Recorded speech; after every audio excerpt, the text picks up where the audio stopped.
Un cordial saludo, estimados. Hoy les voy a enseñar cómo crear un proceso de almacenamiento en una base de datos MySQL. Tenemos abierto phpMyAdmin. Vamos a la pestaña de base de datos y vamos a crear una nueva base de datos. En este caso el nombre será prueba SP. Vamos a la pestaña SQL y ejecutamos la sentencia use prueba SP para usar la base de datos prueba SP. Hacemos clic en continuar y ya tenemos seleccionada la base de datos con la cual vamos a trabajar.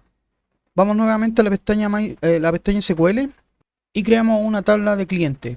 Tenemos el nombre de la tabla cliente. El primer campo es un ID cliente que será un valor autoincremental de tipo entero.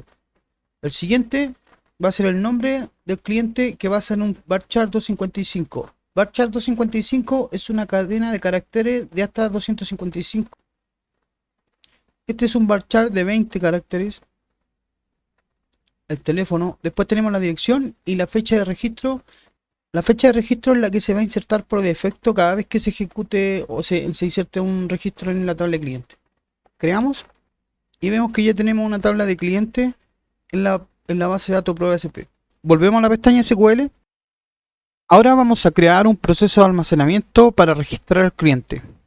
Utilicemos un delimitador para no tener problemas con los caracteres punto y coma. Vamos a dejar estas dos rayitas de aquí para indicarle que el código va a terminar aquí. Luego creamos el proceso de registrar cliente que va a recibir 4 valores de entrada: el nombre, correo, teléfono, IP dirección.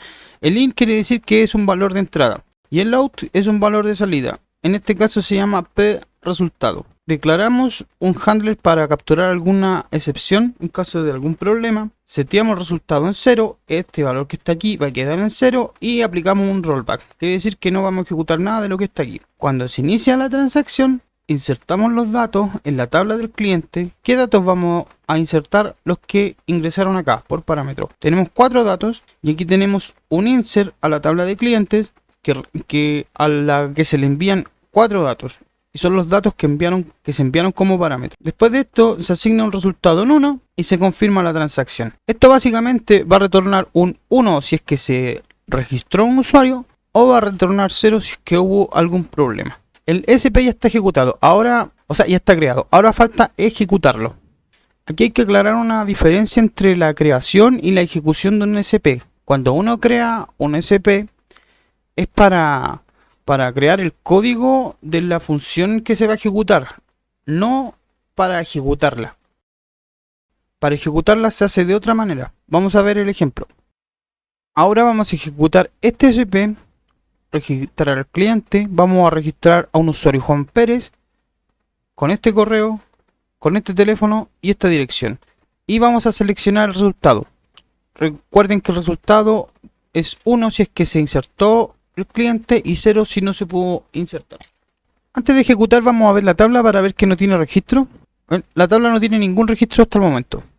Ahora vamos a ejecutar el SP, registrar cliente, el que hemos creado anteriormente. Aparece un resultado en 1. Quiere decir que el cliente se insertó en la base de datos. Y aquí dice que ya está ejecutado. Ahora nosotros vamos a la tabla de clientes y vemos que el cliente ya se ha insertado en nuestra tabla. Este es el script de la tabla que hemos creado. Observamos que el correo es una cadena de caracteres que tiene que ser única. Por lo tanto, si yo vuelvo a ejecutar el mismo SP que inserta al mismo usuario, no debería ingresar y debería retornarnos 0. Vamos a ejecutar una prueba. Este SP debería retornar 0 porque estamos insertando el mismo correo que ya tenemos en la base de datos. El resultado es 0 y si vamos a la tabla de cliente, no se insertó otra vez el usuario. Si yo borro este usuario y vuelvo a ejecutar la consulta, el SP, entonces ahí sí se registra el usuario. ¿Por qué? Porque dentro de la definición de la tabla hemos definido que el correo debe ser único. Y ese es un ejemplo de cómo se crea un SP en MySQL.